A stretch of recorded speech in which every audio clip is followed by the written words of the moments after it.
झारखंड गौ सेवा आयोग के अध्यक्ष राजीव रंजन प्रसाद और उपाध्यक्ष राजू गिरी मंगलवार को चाईबासा दौरे पर पहुंचे। उन्होंने चाईबासा गौशाला का निरीक्षण किया और फिर गौशाला के समिति के पदाधिकारियों के साथ बैठक की। चाईबासा गौशाला के पदाधिकारियों ने बैठक के दौरान लीज नवीकरण और अन्य समस्याओं से आयोग के अध्यक्ष को अवगत कराया। इसके साथ ही गौशाला के विकास और संचालन में सरकार से सहयोग की अपील की। बैठक को संबोधित करते हुए गौ सेवा आयोग के अध्यक्ष राजीव रंजन प्रसाद ने कहा कि राज्य में संचालित गौशालाओं की विकास के लिए सिलसिलेवार तरीके से कार्य किए जा रहे हैं।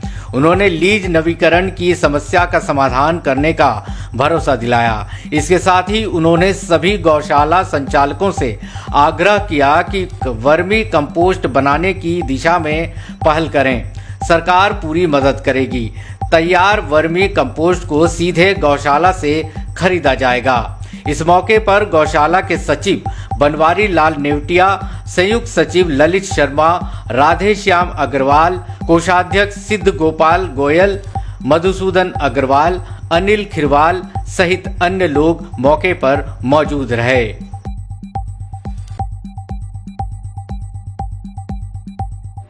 इस राज्य में गौवंशीय नस्ल सुधार के दिशा में हम कार्यक्रम कर सके, आप दुग्ध उत्पादन के दिशा में भी आगे बढ़ सके बेहतर तरीके से, किस प्रकार अन्य योजनाओं के माध्यम से हम रोजगार सृजन के दृष्टिकोण से भी अपने गांवों में बसने वाले, शहरों में बसने वाले गरीब परिवारों की भी मदद कर सके। क्योंकि गोबर एक ऐसा चीज है जिसके जरिए आज एक क्रांति का सूत्रपात हुआ है। कई ऐसे वस्तुओं का निर्माण हो रहा है। हम आज गंगा आरती का प्रचलन हर जगह आप देखते हैं, लोग गंगा आरती का आयोजन करते हैं, छोटे छोटे दीपक बनाए जाते हैं। उन दीपकों में हम अगर दीपों से उनका गंगा आरती में उपयोग करते हैं और गंगा आरती के बाद सीधे सीधे तालाबों में उनको विसर्जित करते हैं तो उन मछलियों का चारा भी मुहैया करवा देते हैं। तो एक इकोलॉजिकल बैलेंस भी हम बनाते हुए, हमारा झारखंड वन आच्छादित प्रदेश है, वनों की कटाई को हम किस प्रकार से रोक सके उस दिशा में भी हम प्रयास कर रहे हैं।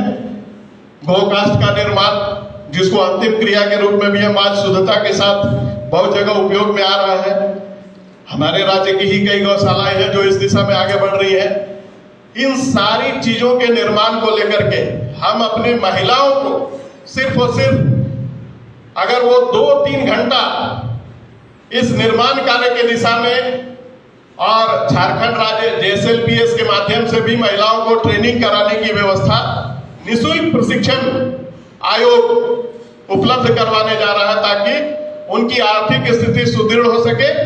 और जो हमारी गाय आज जिस प्रकार से आधारभूत संरचना के अभाव में कई बार बड़ी मात्रा में गौकसी के लिए जो गाय ले जाती है, उनको प्रशासन अगर पकड़ करके देता है तो कहीं ना कहीं आधारभूत संरचना के अभाव में उनको रखने की भी समस्या आती है। उसको लेकर के भी हम लोगों ने योजना बनाने का काम किया है कि हमारे यहाँ 5 प्रमंडल हैं, उन 5 प्रमंडल में हम गौ अभयारण्य की भी स्थापना करें, जहाँ इकोलॉजिकल पार्क भी बनाएं ताकि लोग उन पार्कों में जाएं और अपना दिन पूरा वहां बिताएं, गौ सेवा भी करें और खुले में गायों को रखने की व्यवस्था की जाए। फिर एक महती योजना जिसको लेकर के हम लोग आए, जीव जंतु कल्याण बोर्ड से हम लोगों ने संपर्क भी किया कि बहुत सारी दुर्घटनाओं में हमारी गौ माताएं जो है उसका शिकार हो जाती है, तो उनको किस प्रकार से अस्पताल पहुंचाया जा सके। तो हाइड्रोलिक एम्बुलेंस की खरीदी की योजना भी सरकार लेकर के आ रही है ताकि सीधे और मैंने कहा कि इन सारे कार्यों में हमारा वेबसाइट बहुत सहायक सिद्ध होने वाला है।